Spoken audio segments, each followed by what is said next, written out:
మేము నిన్న అనగా ఇరుముడు కట్టుకొని 5కి ట్రైన్ అనే విషయాన్ని తెలుసుకొని వచ్చినాం. నిన్న నుంచి ఇంతవరకు ట్రైన్ లేదు సమయం, అది ఎప్పుడు వస్తుందో తెలియదు. ఇప్పుడు 100 రోజుల ముందు బుక్ చేసుకున్న సాములకు సడన్లీ ట్రైన్ బంద్ చేస్తే మరి వాళ్ళ పరిస్థితి ఏంది? మేము లగేజ్ కూడా ఎక్కువ తీసుకోకుండా వస్తాం. ఇప్పుడు ఇలాంటి పరిస్థితులు ఎక్కడ పడుకుంటూ ఇక్కడ ఉండడానికి పరిస్థితి ఏంది?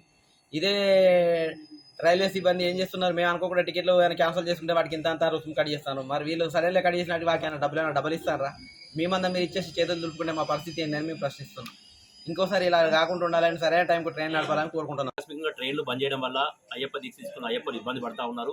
2 రోజుల కింద ఇరుములు కట్టుకొని స్టేషన్లో పడి వెయిట్ చేసుకుంటా భిక్ష చేయడం ఇవన్నీ ఇబ్బంది. మాకు పడుకోవడానికి సరైన సౌకర్యాలు లేవు. తర్వాత మీరు అకస్మాత్తుగా ట్రైన్లు బంద్ చేస్తే 100 రోజుల ముందు బుక్ చేసుకున్నాం. మళ్ళీ ఏ సౌకర్యం దొరకదు. ఏది కూడా పోవడానికి శబరిమల దగ్గర లేదు. 1500 కిలోమీటర్లు ఉంది. కావున దాన్ని మీరు మానవ దృక్పథం ఆలోచించి ట్రైన్లు రద్దు చేయడం కన్నా దాని ప్లేస్లో తాత్కాలిక ట్రైన్లను ఏర్పాటు చేసి మాకు సౌకర్యాలు కల్పించాలని, ఇలాంటి అసౌకర్యానికి గురి చేయొద్దని, అయ్యప్పలు తీవ్ర ఇబ్బందులకు గురి చేయొద్దని, ట్రైన్లు గంటల తరబడి లేట్ రాకుండా చూసుకోవాలని మేము రైల్వే శాఖ విజ్ఞప్తి చేస్తున్నాం.